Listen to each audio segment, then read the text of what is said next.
Magandang araw Pilipinas! So for today's video guys ay uuwi na naman kami ulit sa Barotac. And yes, hindi na nga kayo nagkakamali. Birthday na naman yung pupuntahan namin doon. So dumaan na nga lang muna kami sa Save More para bumili ng cake.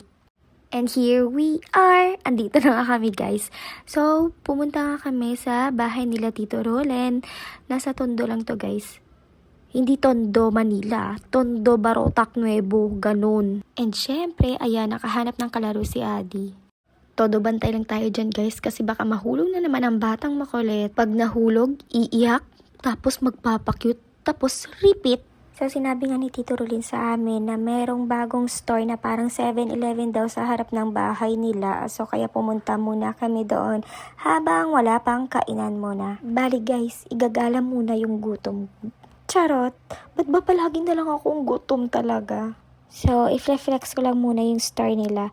Yung may-ari nito guys ay kaibigan din ng Papa. So, kompleto din talaga dito sila guys. Parang 7-Eleven talaga.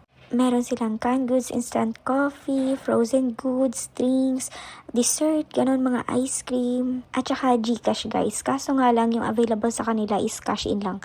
Ayan si Adi, mukhang mag-a-apply pa bilang security guard.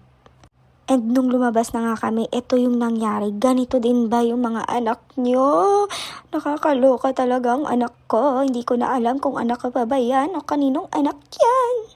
Ewan ko ba guys, parang ganyan na yata yung boses ng nalulokang nanay. And syempre, kainan na.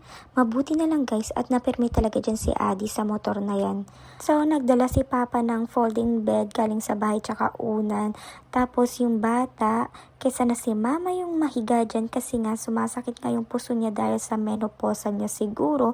Yung anak naman natin yung nakahiga dyan na parang prinsipe. At ginawa pa ngang yaya yung lolo. Tapos tingnan nyo guys yung ginawa sa paa ni Adi. Parang pinukpok. Akala niya siguro martilyo. Ay hindi, parang pako pala. Nakakatawa lang talaga yung ginawa niya kay Adi guys. So hanggang dito na lang for today's video. Adios!